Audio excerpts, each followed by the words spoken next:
Bonjour à tous. 6,2 millions de séjours en ambulatoire, plus d'un séjour sur deux en ambulatoire. La France a-t-elle enfin pris ce fameux virage de l'ambulatoire? Développement de la chirurgie ambulatoire, programme national de chirurgie ambulatoire, recommandation de l'ANAP-HAS sur l'ambulatoire. L'ambulatoire est le nouveau credo des politiques qui en émaillent régulièrement leur discours sur la santé. C'est aussi devenu le nouveau credo des économistes qui y voient une réponse un peu facile aux difficultés financières de la sécurité sociale. Et c'est aussi devenu le nouveau credo des anesthésistes qui s'en sont emparés pour promouvoir de nouvelles techniques. Alors, qu'en est-il réellement? Est-ce que c'est juste un effet de mode pour avoir l'air moderne pour les politiques ou pour faire des papiers pour les anesthésistes? Ou est-ce qu'il y a réellement une innovation au sens scientifique liée à l'ambulatoire, et aussi que recouvre réellement en termes de durée ce terme d'ambulatoire. On sait aujourd'hui que pour un même séjour, pour une même pathologie, d'une institution à l'autre, on peut avoir des séjours qui varient de 1 à 5, et toujours en répondant à la définition de l'ambulatoire. Pour répondre à ces questions aujourd'hui, et aussi à toutes vos questions par chat que je vous demande de poser dès à présent, nos intervenants, tout d'abord le docteur Julien Raft. Vous êtes docteur Julien Raft, anesthésiste au Centre de lutte pour le cancer, contre le cancer à Nancy, et vous êtes spécialisé dans l'analgésie loco-régionale en chirurgie mammaire. Docteur Frédéric Le Sachet, vous avez la double valence public-privé. Vous êtes à la fois à la Pitié-Salpêtrière où vous avez monté la filière d'anesthésie ambulatoire en urgence, et vous êtes aussi référent en chirurgie ambulatoire dans votre établissement à la clinique Jouvenet. Professeur Claude Écoffet, vous êtes responsable du pôle d'anesthésie-réanimation à Rennes, ancien président de l'ASFAR et président du Collège national d'anesthésie-réanimation. Professeur Kamran Sami, vous êtes ancien chef de service à l'hôpital du Kremlin-Bicêtre, puis vous avez été toulousain, puis midi-pyrénéen, puis depuis 2 ans aquitain, et vous vous intéressez à la fois à l'anesthésie et à l'organisation des équipes. Bonjour à tous, merci de participer à ce premier congrès dématérialisé de l'ASFAR. Un premier petit quiz pour démarrer et pour vous faire participer et savoir si vous allez évoluer au cours de nos débats. Alors, les chirurgies qui peuvent être faites en ambulatoire ne sont... Bon, voilà. Les chirurgies qui peuvent être faites en ambulatoire ne peuvent pas être listées. La réponse est vrai ou faux. Les chirurgies, la deuxième question, les chirurgies qui peuvent être faites en circuit ultra court, dont nous allons parler après, c'est-à-dire fast track, sont listées par la HAS. La troisième question, le décret de 94, les recommandations de la SFAR sur l'ambulatoire et les recommandations de l'ANAP-HAS disent toutes la même chose. Pendant que vous répondez à ces questions, docteur Julien Raft, pour vous, peut-on réaliser toutes les chirurgies en ambulatoire, et notamment la chirurgie très algique, peut-elle être faite en ambulatoire? Alors merci. On commence cette présentation avec un rappel des recommandations formalisées d'experts sur la chirurgie en ambulatoire, et pour bien montrer qu'il n'y a pas de listing, c'est-à-dire qu'on n'a pas des critères chirurgicaux pour contre-indiquer ou non un patient en ambulatoire. Ça dépend finalement de l'expertise et de l'organisation locale. Donc le niveau de douleur lié à la chirurgie n'est pas une contre-indication à la chirurgie en ambulatoire. Et il est essentiel de dire que la maîtrise de la douleur post-opératoire est la clé importante de la réussite de tout ce parcours-là. On voit ici un score de sortie, un score de mise à la rue du patient, où il y a 5 items notés de 0 à 2, avec un score nécessaire de 9 sur 10 pour aller à la rue. La douleur, et notamment les patients très algiques, ici avec un score de douleur entre 7 et 10, ont directement une note de 0 sur 2 et donc ne peuvent pas sortir à la rue. Donc c'est le patient très algique en post-opératoire qui empêche la sortie en ambulatoire. Alors, qu'est-ce qu'une chirurgie très algique? Là, on prend l'enquête SFAR-Opéra, qui montre le type d'analgésie prescrite en salle de réveil. en fonction de différents actes chirurgicaux notés de 1 à 10 en haut. Et on voit les différents types d'antalgiques, et notamment la morphine titrée, avec une façon plus importante ici pour l'acte numéro 7, qui est l'acte de chirurgie mammaire. Donc ce type de chirurgie est douloureux et pose des problèmes en termes d'analgésie pour le post-opératoire et le retour à la maison. Donc il est extrêmement important et essentiel de pouvoir manager cette douleur-là. Et on voit sur cette revue de la littérature qui comparait des techniques d'analgésie loco-régionale, notamment le bloc paravertébral comparé à l'anesthésie générale seule, avec dans le groupe bloc paravertébral anesthésie générale, moins de douleur, moins de nausées et vomissements probablement par inhéparie morphinique et une meilleure satisfaction des patientes qui ont reçu ces techniques d'analgésie. Donc les messages sont essentiels et montrent que la chirurgie très algique, c'est-à-dire qui nécessite de la morphine en salle de réveil ou en post-opératoire, est réalisable en ambulatoire, que les techniques d'analgésie multimodale associant l'ALR, si c'est possible, sont indispensables et permettent sur certaines chirurgies, notamment des chirurgies majeures en chirurgie mammaire, de pouvoir faire de l'ambulatoire. La prescription d'antalgique en post-opératoire doit être faite dès la consultation d'anesthésie et anticipée. C'est-à-dire qu'il faut que le patient sorte à la maison et ait déjà les médicaments qu'il doit prendre systématiquement pour éviter les levées de bloc et une analgésie de secours. Et enfin, l'information sur l'utilisation de ces médicaments doit être faite très en amont et dès la consultation d'anesthésie. Alors, on a déjà une première question. Docteur Raft, la très grande peur des patients est d'avoir mal. Quand vous prescrivez quand vous décidez que le patient est en ambulatoire, est-ce que vous pratiquez un geste considéré comme très algique? Est-ce que les patients sortent avec une ordonnance de morphinique? Alors oui. Les ordonnances de morphinique peuvent être facilement prescrites dès la consultation d'anesthésie. Alors il y a un élément facilitateur, c'est que la prescription informatisée permet finalement en 1 ou 2 clics de prescrire ces médicaments-là de façon légale et manuscrite, ce qui était beaucoup plus difficile avant, et avec l'information du patient qu'en cas de douleur, il peut bénéficier de ces traitements, notamment ces traitements morphiniques à la maison.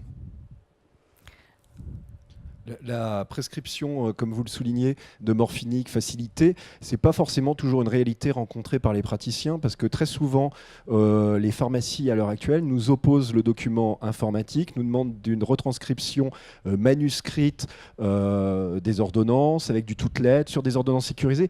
Donc c'est vrai qu'il y a une complexité organisationnelle aujourd'hui à faire sortir un patient avec de la morphine à la maison, même si c'est très relevant de faire ces ordonnances.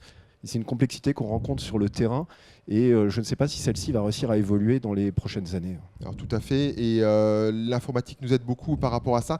Il y a un biais, c'est que dans un centre de lutte contre le cancer, énormément de patients qui sont sous palier 3, sous morphine, et quand on a une ordonnance estampillée du centre de lutte contre le cancer, les pharmacies délivrent facilement ces médicaments-là. Donc il y a un biais effectivement lié à ces centres. Il y a sûrement une communication organisée, notamment auprès des pharmaciens, pour communiquer sur le fait qu'on peut prescrire des morphiniques en comprimé en ville et que l'ordonnance peut être faite informatiquement. Et Dr Raft, pour ces patients-là, est-ce que dans l'appel, vous avez quelle procédure pour suivre la douleur à J+1 ou même à J+3 Comment vous l'organisez?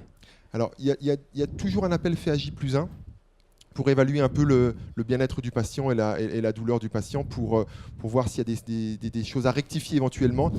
Et inversement, ça va dans les deux sens, c'est-à-dire que le patient peut, à n'importe quel moment, dès sa sortie de l'hôpital, rappeler en cas de besoin et en cas de nécessité d'analgésie. En pratique, c'est vrai que quand tout est fléché dès le départ, puisqu'on parle de parcours ambulatoire, on ne parle plus de chirurgie ambulatoire. Vraiment, la chirurgie, il y a un petit moment, un petit laps de temps dans le parcours ambulatoire. Quand tout est bien fléché, bien tracé, avec la possibilité d'avoir des antalgiques de secours de façon pratique, les patients sont très peu douloureux et même ont une meilleure satisfaction à la maison par rapport à un retour à domicile. Alors j'ai une question. Que se passe-t-il si le patient a très mal? Il rappelle l'établissement. Qui lui répond? Qui gère cette douleur? Alors, il peut rappeler l'établissement. Il y a, dans les documents, il y a possibilité avec un numéro de téléphone particulier. Et il tombe n'importe quel moment de la journée sur un interne d'astreinte et qui va rediriger éventuellement en fonction du type de douleur, où il gère le problème directement, ou alors il va gérer ce type de douleur avec un référent anesthésiste ou un référent de la douleur particulier. Mais en tout cas, le patient, dans son parcours de soins, peut à n'importe quel moment rappeler l'établissement. Je voudrais savoir quel est le pourcentage de patients qui ne pourront pas sortir le soir parce que la douleur est trop violente ou qui éventuellement sont réhospitalisés. Est-ce que dans votre pratique, c'est quelque chose de fréquent, exceptionnel, rare? Alors très exceptionnel, très rare. Très rare, c'est vraiment très rare. Que le patient ne sorte pas le soir de l'intervention, c'est pas lié à des problèmes d'analgésie. C'est plutôt lié à des problèmes de saignement, de reprise chirurgicale ou autre. C'est pas lié à des problèmes d'analgésie. L'analgésie n'est vraiment plus un problème, et notamment lié à l'analgésie multimodale et à toutes les techniques de bloc que nous on a développées dans l'analgésie mammaire. Les patients n'ont pas de problème particulier avec ça et arrivent même en consultation d'anesthésie avec un chirurgien et une infirmière d'annonce qui ont déjà parlé de l'analgésie, donc ont anticipé tout cela bien en amont. Et il y a un message qui est important à véhiculer, c'est-à-dire que le patient en consultation, il faut éviter de parler de douleur, que vous aurez des médicaments pour ne pas avoir mal. Il faut avoir plutôt un message positif en disant vous serez soulagé, on sera à l'écoute, on sera là pour... voilà. Et tous ces messages positifs vraiment influencent sur la réhabilitation post-opératoire. Finalement, pour convaincre nos collègues, c'est pas aussi de leur faire passer le message que la douleur n'est qu'une composante de la satisfaction globale des patients, que finalement on est au service de leur satisfaction, d'assurer leur sécurité, et que pour une chirurgie très douloureuse, on va réussir à diminuer leur niveau de douleur, que peut-être, ce qu'on voit dans les audits et dans les études sur la douleur à la maison, elle est souvent un petit peu supérieure à la douleur ressentie en hospitalisation, mais que finalement les niveaux de satisfaction sont extrêmement élevés, et que finalement on a rendu service à notre patient.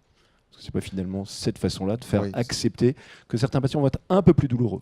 Voilà, c'est vraiment ça. Les patients sont parfois peut-être un tout petit peu plus douloureux au site opératoire, mais la satisfaction globale est beaucoup plus satisfaisante, et on le voit bien avec des patients qui ont passé une nuit dans leur lit chez eux ou un lit à l'hôpital. Finalement, ils sont tout courbaturés d'avoir dormi à l'hôpital et pas vraiment très satisfaits, alors que s'ils sont chez eux dans un environnement agréable, les retours sont bien meilleurs. Donc le message, c'est alors que on ne doit pas parler de douleur en consultation, mais on doit avoir un message positif. Néanmoins, le message pour nos collègues, et auprès des infirmières, c'est que même si le patient a un tout petit peu plus mal en post-opératoire, néanmoins sa satisfaction est meilleure, et donc ça doit être considéré comme une avancée pour le patient. Sa satisfaction meilleure. Et tout ça, c'est lié à une information et à une éducation du patient très en amont, pour éviter les levées de bloc, pour avoir la possibilité d'avoir une analgésie de secours, notamment les morphiniques. D'accord. Et vous dites, Dr Raft, que la chirurgie, ce n'est pas la chirurgie qui est très algique, c'est le patient. Néanmoins, à un moment donné, vous devez pratiquer quand même une sélection. Est-ce qu'il y a des chirurgies dont vous considérez d'emblée, au moins aujourd'hui, qu'elles ne sont pas éligibles à l'ambulatoire parce que trop douloureuses? Oui, tout à fait. Il y a certaines chirurgies. On parle par exemple de si on fait une thoracotomie, là forcément, ce ne sera pas réalisable en ambulatoire. Mais si on revient 10 ans en arrière, une mastectomie totale curage axillaire, c'était impensable de faire ça en ambulatoire. C'était des patients qui étaient cloués au lit avec une PC à morphine. Actuellement, elles ont un bloc paravertébral ou des techniques d'analgésie locorégionale. Elles ont des antalgiques en systématique, elles ont des antalgiques de secours et elles sortent en ambulatoire avec des redons. Et les problèmes sont plus liés à l'analgésie, sont plus liés éventuellement à un risque hémorragique qu'un problème d'analgésie. Et il y a 10 ans en arrière, on ne pensait pas sortir les mastectomies totales curage axillaire en ambulatoire. On arrive à des 50-60% d'ambulatoire et on tend vers des 70% pour ce type de chirurgie. Alors une question sur le chat. L'utilisation de morphine en SSPI avec l'utilisation de rémifentanil contre-indique-t-elle ou limite-t-elle la sortie de l'ambulatoire? Non, pas du tout. Non, pas du tout. Si le patient est douloureux en salle de réveil, on a besoin de morphine, de titration morphine. Il est nécessaire d'en faire. Il est nécessaire d'en faire pour soulager le patient. Et les critères de sortie, les évaluations de mise à la rue, ne sont pas faites sur une quantité de morphine reçue, sont faites plutôt sur une satisfaction et une douleur du patient. Mais le patient qui a besoin d'antalgique en salle de réveil, il est nécessaire d'en faire, sans avoir l'arrière-pensée en disant « j'en fais pas parce qu'il ne pourra pas sortir ». Non, il ne pourra pas sortir parce qu'il est douloureux. Bon, on va passer maintenant aux réponses des quiz.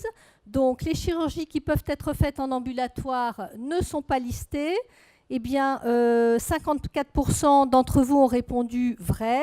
Donc, oui, les chirurgies qui peuvent être faites en ambulatoire ne sont pas listées. C'est une volonté, parce que si on les liste, eh bien, on freine les équipes, comme vous le disiez tout à l'heure, Dr Raff, qui éventuellement ont envie d'aller plus loin et de faire de la chirurgie plus lourde en ambulatoire. Les chirurgies, la deuxième question était les chirurgies qui peuvent être faites en circuit ultra court pour anticiper sur la conférence du docteur Le Sachet, Fast Track, sont listées par la HAS. Eh bien, vous avez répondu à 21% vrai et à 79% faux. Non, les chirurgies qui peuvent être faites en circuit ultra court ne sont pas non plus listées pour les mêmes raisons. Le décret de 94, les recommandations de l'ASFAR sur l'ambulatoire et les recommandations HAS, ANAP sur l'ambulatoire disent toutes la même chose. Eh bien, la réponse est à la fois vrai et faux. C'est vrai pour 20% d'entre vous. En fait, elles ne disent pas toutes la même chose, donc vous avez raison. Elles sont plutôt dans le sens d'une évolution, c'est-à-dire qu'on va de plus en plus loin et le décret de 94 était plus restrictif que ne le sont bien évidemment les recommandations de l'ANAP-HAS. À beaucoup d'égards, on sait que le terme d'ambulatoire recouvre, docteur Le Sachet, des réalités très différentes en termes de durée de séjour pour une même pathologie. Et aujourd'hui, le deuxième challenge des anesthésistes et des chirurgiens est de raccourcir la durée de séjour. Et pour ça, une des solutions est de mettre les patients en circuit ultra court ou fast track. On vous écoute. Merci Dr Citanova pour cette invitation à communiquer sur un sujet qui est finalement une certaine innovation, c'est quelle chirurgie en séjour ultra court. Alors un séjour ultra court, il faut déjà définir ce que c'est. Ça sous-entend une durée de moins de 4 heures, c'est ce qui est souvent entendu lorsqu'on parle d'ultra court séjour. Finalement, en moins de 4 heures, il va falloir faire rencontrer un chirurgien, un anesthésiste et un patient, et tout ça dans une structure de soins sécurisée. Et ce n'est pas forcément évident. Alors je vais vous inviter à voyager, même si la situation actuelle ne nous permet pas d'aller si facilement en transatlantique, mais on va aller aux États-Unis. Regardez l'exemple de ce qui s'y passe. Il y a 3 types de structures qui coexistent. La structure qui va nous intéresser, c'est les Office-Based Surgeries, qui sont des structures médicales qui ressemblent un peu à nos cliniques, à nos petites structures légères, dans lesquelles il y a des blocs opératoires, des salles de réveil, et qui réalisent à peu près 20-25% de la chirurgie ambulatoire. Et ces structures, par exemple dans l'État de New York, vont respecter un certain nombre de normes de sécurité. Il y a le délai, moins de 6 heures au sein de la structure, mais également respecter des règles de sécurité, maîtriser des procédures chirurgicales et anesthésiques pour pouvoir inclure des patients et avoir une fréquence de complications faible. Donc nécessiter finalement une évaluation, une audit, avoir une expérience dans certaines chirurgies. Et donc ces structures-là sont aptes à prendre un certain nombre de patients aux États-Unis. Si on regarde ce qui se passerait en France, on a actuellement 4 millions de procédures ambulatoires. Si on transposait le chiffre d'à peu près 20% des chirurgies en ultra court, ça nous ferait 1 million de séjours en ultra court séjour potentiels en France. Donc ça nécessite de les identifier et de les organiser. Alors pour tenir moins de 4 heures un patient dans une structure d'hospitalisation, qu'est-ce qu'il faut? Il faut des chirurgies qui soient reproductibles. Et là, il faut une expertise chirurgicale, une douleur légère à modérée. Il faut insister sur toutes les infiltrations, sur l'anesthésie loco-régionale.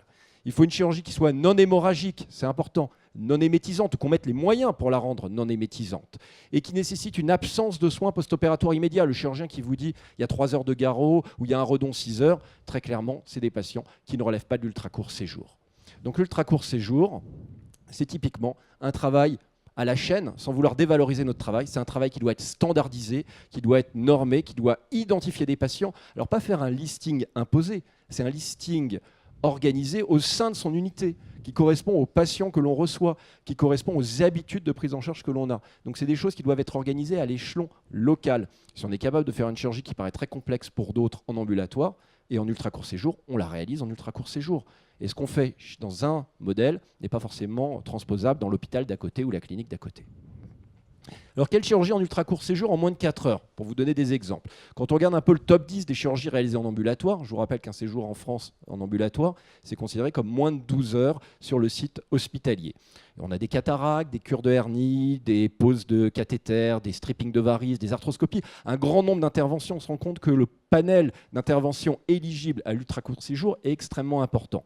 Et quand on regarde le temps nécessaire pour opérer ces patients, le temps chirurgical, on réalise que c'est des temps d'intervention qui vont de 5 à 30, 45 minutes. C'est des temps extrêmement courts. Donc finalement, dans les 4 heures, l'intervention importe assez peu en termes de geste chirurgical.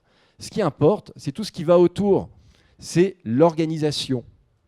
Le passer en ultra court, c'est finalement maîtriser les filières d'ambulatoire de moins de 12 heures, s'améliorer, réaliser des audits constants sur pourquoi telle pratique perdure, pourquoi le patient séjourne à tel endroit, où le patient doit séjourner, est-ce qu'il peut accélérer certaines étapes. Et c'est en améliorant nos procédures d'ambulatoire qu'on va réussir à évoluer vers l'ultra court séjour et vers des séjours de 4 heures.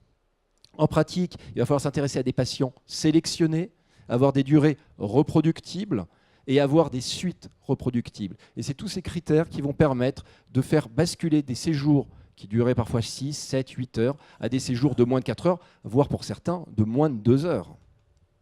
Il faut une expertise en équipe. On ne décrète pas du jour au lendemain basculer des patients d'ultra court séjour. On ne copie pas le modèle d'à côté de la structure voisine où on se rend compte, par exemple, nous sur notre hôpital, on fait des appendicites ambulatoires. Ce n'est pas du jour au lendemain que vous allez modifier votre structure en disant puisque ça se fait à côté, on va le faire dès demain. Non, il faut réfléchir, organiser, se réunir, arriver à une maturité de l'équipe pour au fur et à mesure diminuer les séjours.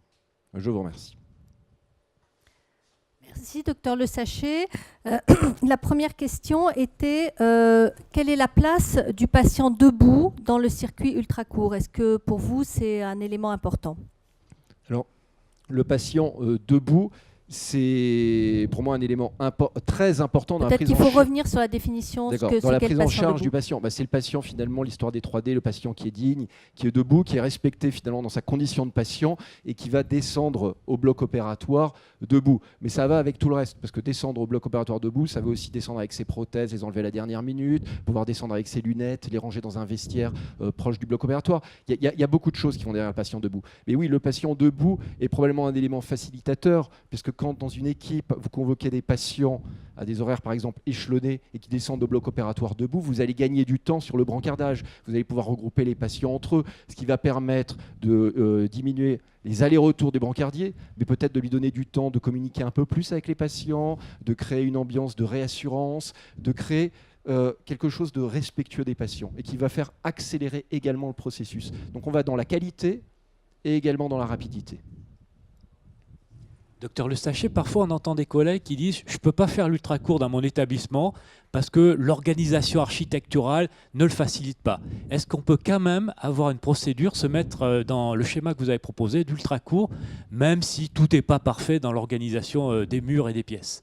Alors malheureusement, on travaille tous dans des structures, on a nos contraintes propres. Il y a peu aujourd'hui d'anesthésistes ou de chirurgiens qui travaillent dans des structures qui sont en rénovation complète avec des travaux prévus dans les 6 mois. Donc on est obligé de tenir compte de nos contraintes architecturales. Et se cacher derrière la contrainte architecturale pour ne pas avancer, c'est un leurre. En réalité, il faut se retrouver autour de la table et s'organiser, discuter en fonction des contraintes géographiques qu'on a, par exemple une salle commune aux programmés hospitalisés aux ambulatoires, un service ambulatoire très distant du bloc opératoire. Il faut tenir compte de ces contraintes, mais on ne peut pas se cacher derrière. Il va falloir organiser, diminuer les temps de transfert entre les structures, identifier les patients qui pourraient faire ces temps de transfert tout seuls, peut-être chanter certaines étapes.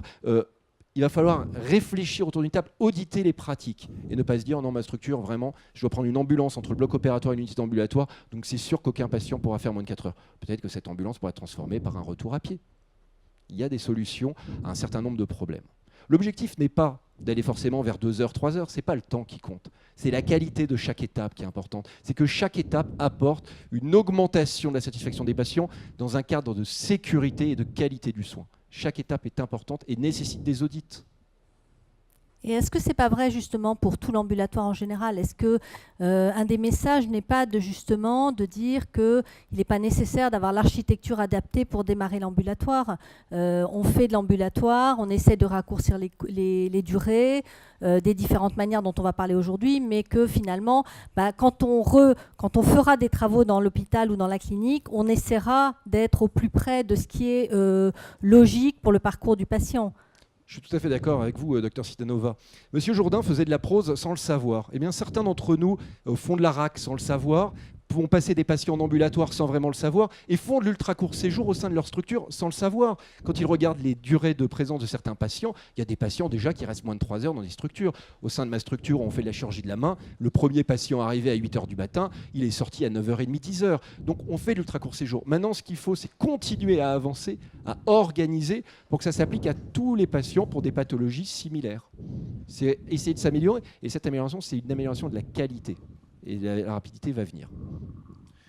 Dans certaines structures, pour raccourcir, ils distinguent les patients qui sortent de la SSPI vers le secteur d'ambulatoire où ils vont être allongés, de patients qui partent directement de la SSPI vers le site de sortie.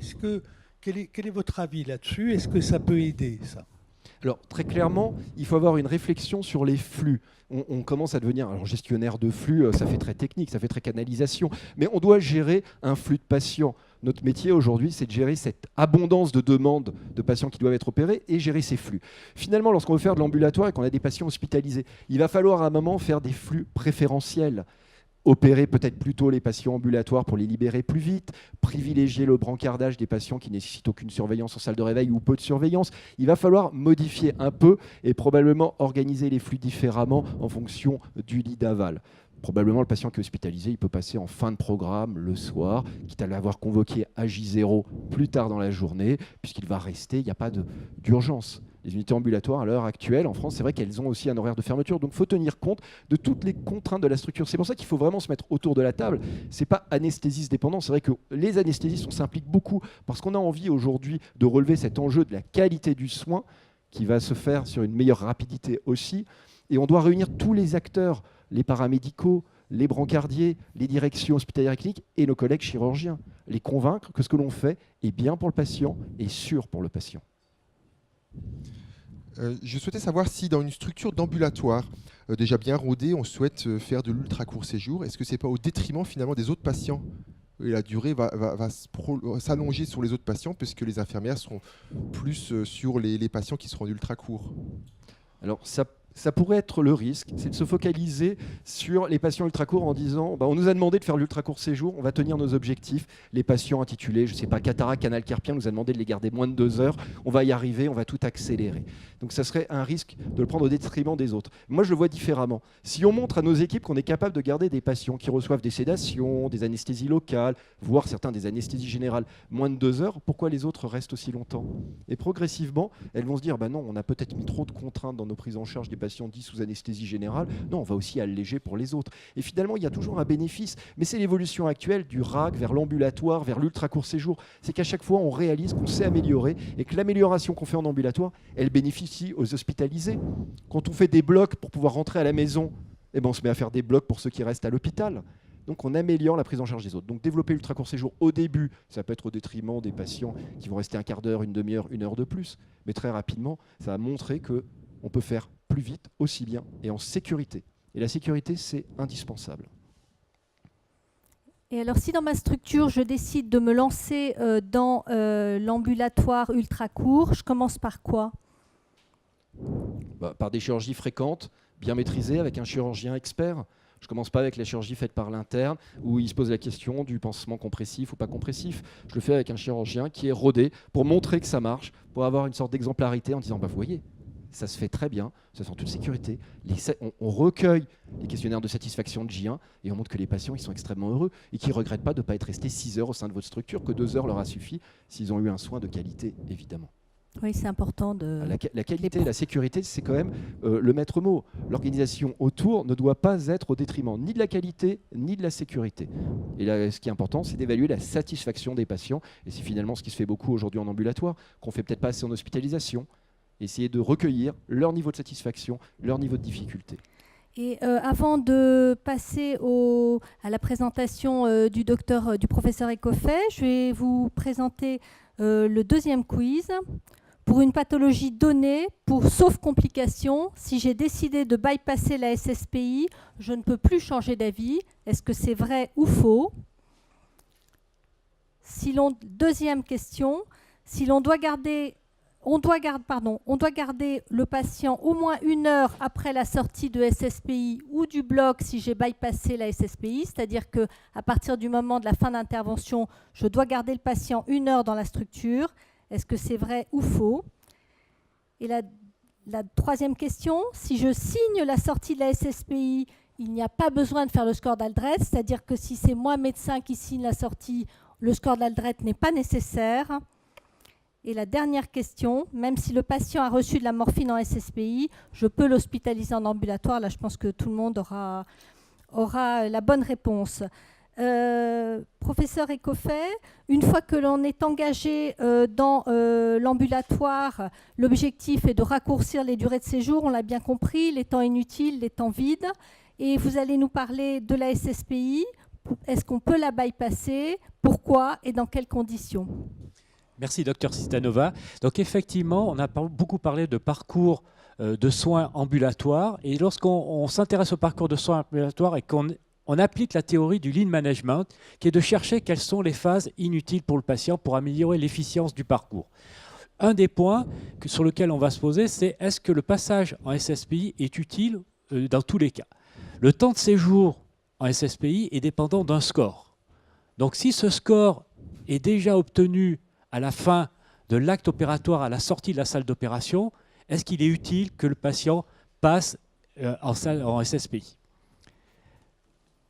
Alors c'est vrai qu'on peut voir qu'en France, l'enquête ambulatoire qui a été faite par la SFAR il y a 18 mois, vous voyez qu'à la question « Est-ce que tous vos patients passent en salle de réveil ?», on s'aperçoit qu'actuellement 26% des anesthésistes réanimateurs qui travaillent en France, qui ont répondu à cette question, acceptent que leurs patients ne passent pas en SSPI.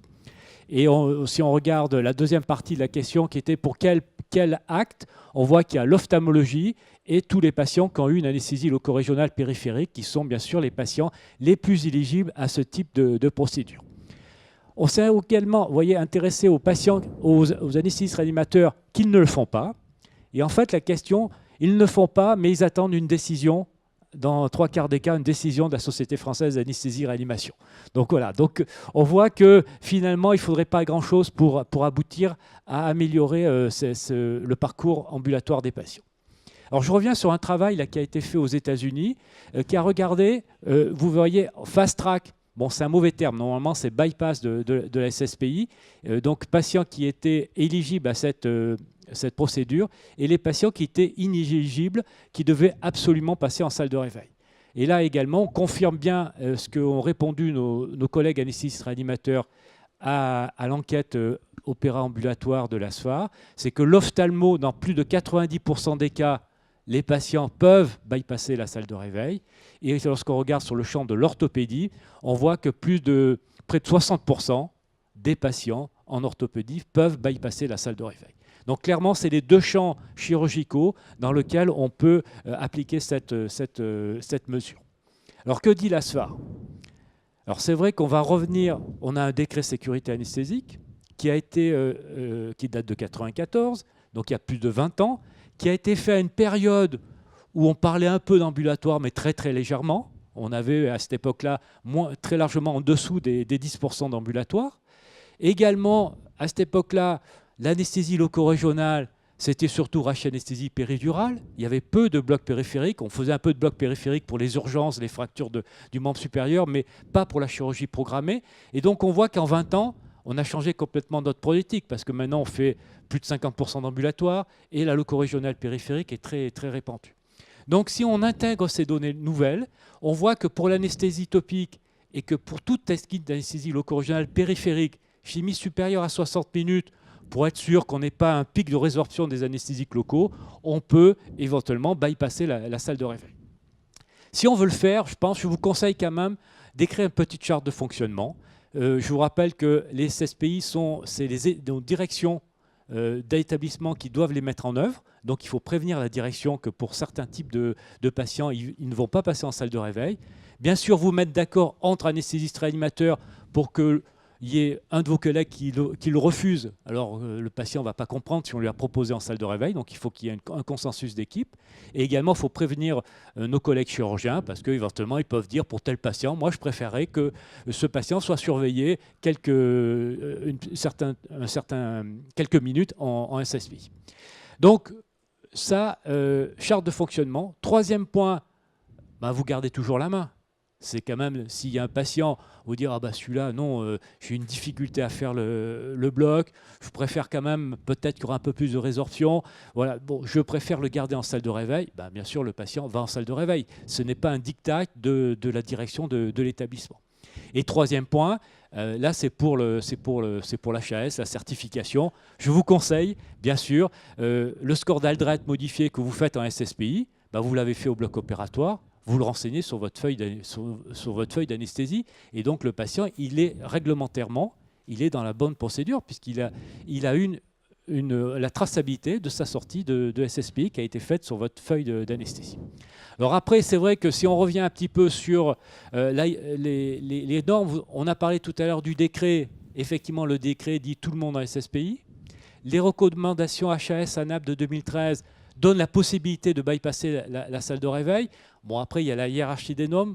Des recommandations de l'HAS ou de l'ANAP, ce sont des recommandations, mais elles sont faites 20 ans après un décret. Donc, effectivement, il y a une question à poser.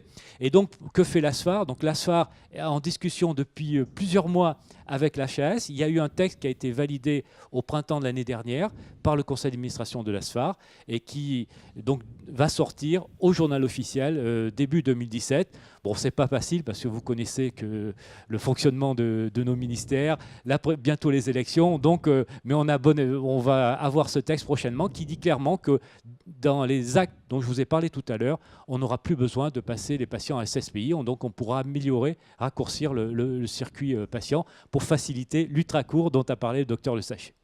Voilà, je vous remercie de votre attention. Merci, docteur Citanova. Merci, professeur Écoffé. Alors moi, j'ai une première question. C'est si mon directeur d'établissement me force à bypasser, est-ce que vous viendrez avec moi lui expliquer que c'est moi qui garde la maîtrise de la salle de réveil? Oui, tout à fait. Je pense que effectivement, non, mais si vous avez dans un établissement une pression de la direction d'établissement, je pense qu'un des moyens, effectivement, c'est de nous écrire à un membre de l'ASFAR ou au président de l'ASFAR pour qu'il y ait une réponse disant qu'effectivement, c'est une possibilité, mais ce n'est pas du 100%. Et donc, effectivement, en termes de sécurité, c'est quand même le médecin qui reste le garant de la sécurité du patient. Parce que ce qui se dégage des questions, là, finalement, c'est une certaine crainte vis-à-vis de la pression des établissements, des directeurs d'établissement, pour finalement, par exemple, dire en ophtalmologie, il n'y a plus besoin de salle de réveil puisqu'on bypasse. Donc, je pense que ce qui émerge, c'est cette anxiété vis-à-vis de la réponse que l'anesthésiste pourra faire à son directeur d'établissement. Alors, je pense qu'il faut peut-être pas tout mélanger. Normalement, si on est une structure de chirurgie, on doit avoir un bloc opératoire et une SSPI. Donc ça, c'est réglementaire. Et pour avoir effectivement l'autorisation de pratiquer la chirurgie, il faut avoir les deux composantes, le bloc et la SSPI. Après, même en ophtalmo, il y aura certains actes d'ophtalmo qui vont se faire sous anesthésie générale, qui ne vont pas forcément se faire sous anesthésie loco-régionale ou a fortiori sous topique. Donc il y aura toujours besoin d'une SSPI. Donc l'évolution de la pratique médicale pour améliorer le parcours de soins, il ne faut pas qu'effectivement on dise on supprime tout. Réglementairement, on doit avoir dans tout lieu qui fait de la chirurgie un bloc opératoire et une SSPI. Professeur Ecofé, je voulais savoir, est-ce qu'il y a probablement une place sur la checklist de fin de bloc opératoire où le chirurgien anesthésiste décide ce patient-là oui ou ce patient-là non, et on garde finalement une mainmise médicale avec une communication et entre le chirurgien et entre l'anesthésiste à un moment propice qui est la checklist de fin finalement. Il pourrait y avoir un intérêt parce que j'ai l'impression que ce qui peut se passer, c'est le patient là, c'est prévu qu'il n'aille pas en salle de réveil, et finalement, non, le chirurgien anesthésiste ne voulait pas un des deux, alors qu'à un moment donné, sur la checklist, les gens se réunissent. Oui, vous avez parfaitement raison, Dr Eustachier. Effectivement, probablement, c'est un bon moyen effectivement, d'impliquer à la fois le chirurgien, effectivement, dans la phase 3 de la checklist, où on doit faire les prescriptions, entre guillemets, post-opératoires. C'est vrai qu'on peut y inclure la décision. Oui, c'est une très bonne idée. Oui. Et ça permettrait de partager la responsabilité entre l'anesthésiste et le chirurgien, parce que la salle de réveil, c'est à la fois pour l'anesthésie et pour la chirurgie, et donc c'est un moyen de effectivement partager cette responsabilité. J'ai une autre question. Ce texte sur le bypass va passer au JO, point d'interrogation. Il aura valeur légale opposable par rapport au décret de 94 ? Ah oui, non, oui, tout à fait. C'est une réécriture du décret de 94, une modernisation du décret. Là, on est censé parler de la SSPI, mais il y a également des évolutions sur la visite préopératoire. Il y a également des évolutions sur le décret du 3 octobre 95, des ouvertures de salles interventionnelles. Donc, il y a une modification complète de ces deux textes-là qui seront des textes opposables. Et le fameux texte initial fondateur de la sécurité anesthésique de 94 ne sera plus valable. On a vraiment l'impression que finalement c'est mettre une loi et légiférer sur des pratiques qui se font finalement habituellement ou de façon sauvage dans certains hôpitaux à l'heure actuelle. Oui, c'est sûr, il faut se mettre en conformité. Malheureusement, la législation évolue beaucoup plus lentement que l'évolution de la pratique médicale. Effectivement, on a vu 26% des collègues anesthésistes masters le font déjà. L'idée, c'est aussi de ne pas mettre en difficulté les anesthésistes qui font déjà ça. Et... Oui, parce qu'effectivement, quand on discute, on a encore des collègues qui disent « Ah non, moi, je ne vais surtout pas le faire. Parce que si jamais il y avait un problème, on va me dire que le patient, je n'ai pas respecté le décret. » Donc, effectivement, je pense que c'est mieux effectivement qu'on ait une réglementation qui va encore favoriser, parce que vous avez vu, 75% ne le font pas. Et donc, demain, ils sont prêts à le faire. Donc ça va encore améliorer le parcours de soins des patients ambulatoires. Et dans cette veine, une question. Le passage éclair de 3 minutes, c'est pas mieux pour être dans les clous du décret ? Non, alors là, il ne faut pas faire d'hypocrisie, je pense. Normalement, soit on passe en SSPI, on a une vraie surveillance. Et une vraie surveillance, normalement, le décret sécurité, si on veut l'appliquer, il est dit qu'il faut surveiller le maintien des composantes hémodynamiques, neurologiques, etc. Et donc, pour le surveiller, ça veut dire au moins 2 mesures. Donc, pour au moins 2 mesures, alors on peut dire c'est au bloc opératoire 5 minutes après, mais bon, je pense que si jamais ça ne protège pas, en tout cas sur un plan médico-légal, si le patient il passe juste la salle de réveil, il concilie le cahier de salle de réveil. Il faut aller jusqu'au bout du bout, c'est de faire une charte de fonctionnement et de dire ces patients-là, ils bypassent réellement la salle de réveil. Il faut avoir le courage de ses opinions. C'est certes parfois 100 mg de propofol provoque moins de cétation que 400 mg de xylocaïne en infiltration sous-cutanée. Si je comprends bien, dans la prospective, surtout que maintenant on ne fait plus tellement de prémédication, benzodiazépine et tout. Qu'est-ce que vous en pensez de ceci ? Alors, professeur Samy, donc, je suis d'accord avec vous. Il faut quand même savoir qu'actuellement, il y a eu un gros débat, rien que pour bypasser les patients dont j'ai parlé qui ont une anesthésie loco-régionale. Le débat, effectivement, du bypass, lorsqu'on a fait 100 mg de propofol, peut effectivement se discuter sur un plan médical. Il y a de la littérature pour le faire. Mais je pense qu'actuellement, faisons déjà la première étape, qui n'est déjà pas appliquée à 100%.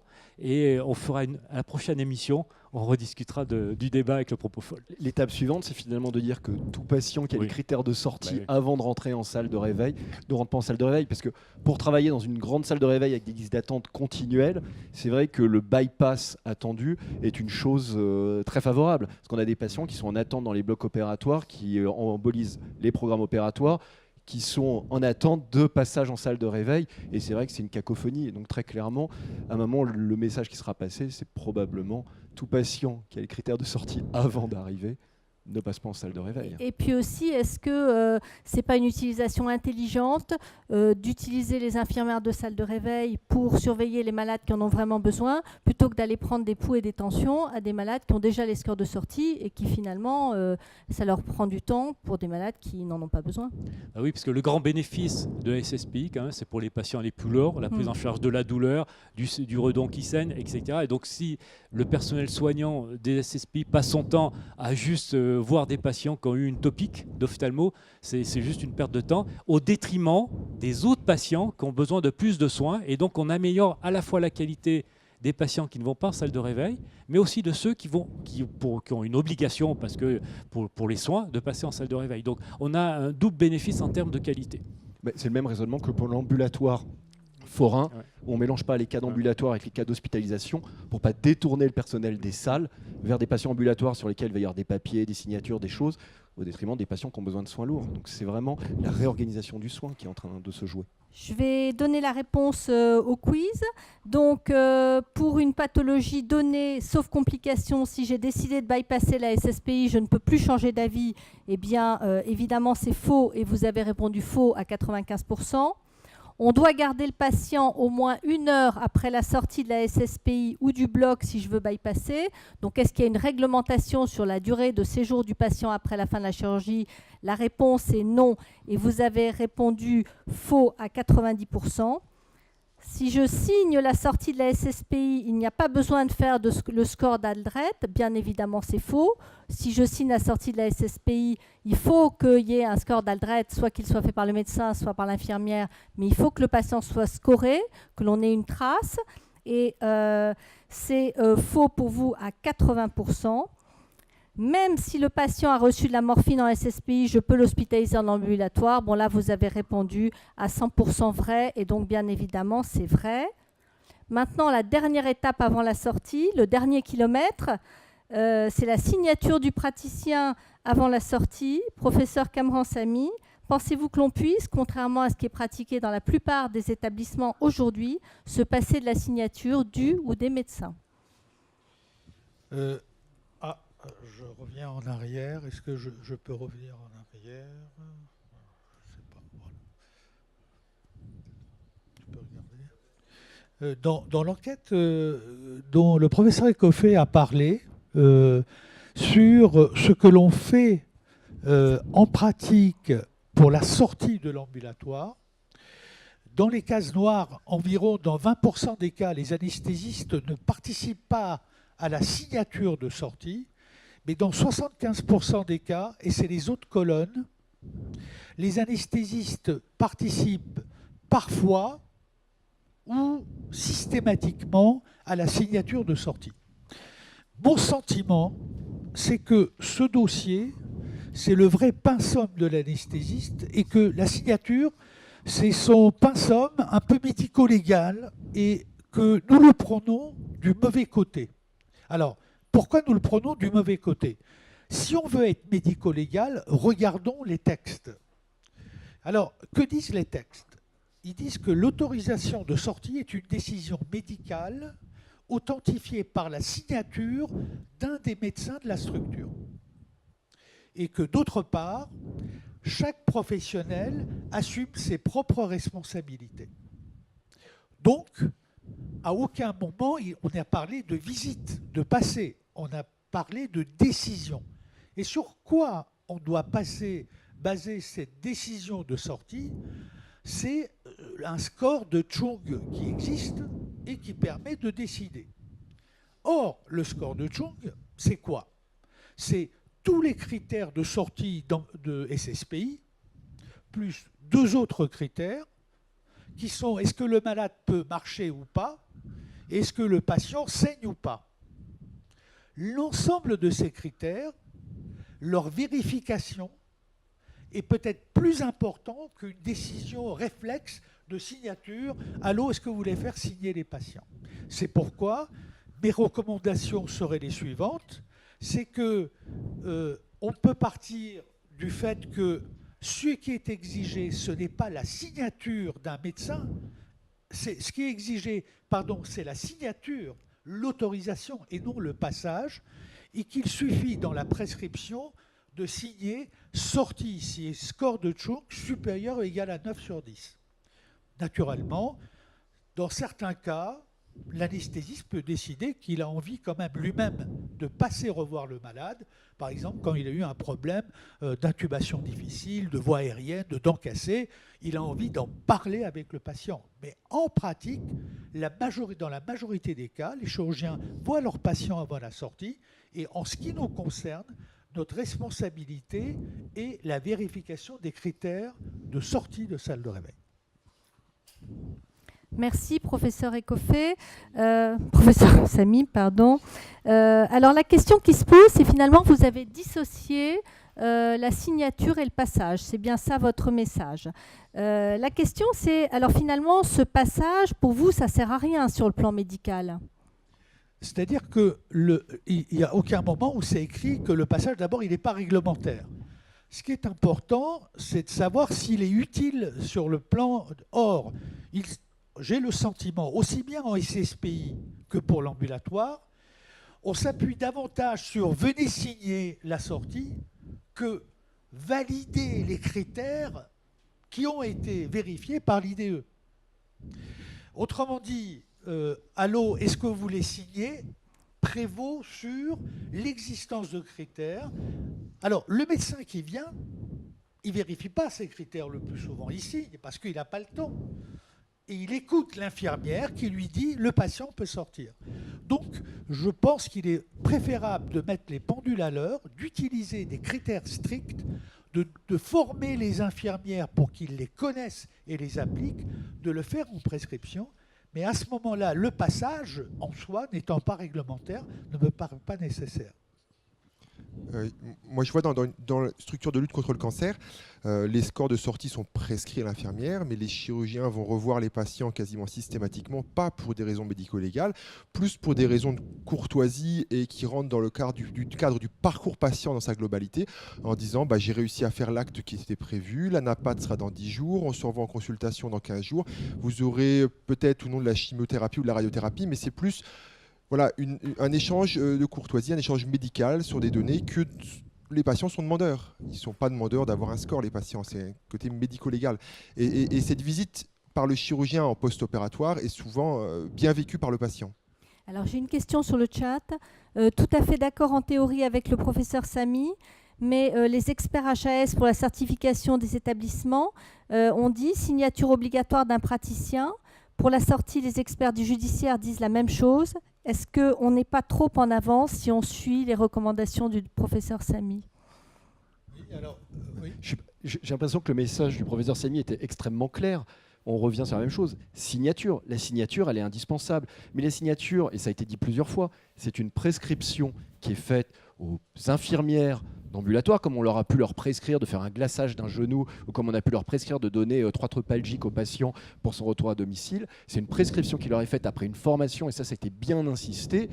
Et elles vont réaliser ce score, le noter dans le dossier. Et il y aura évidemment notre signature d'anesthésiste sur le dossier. Mais on aura préalablement formé nos équipes.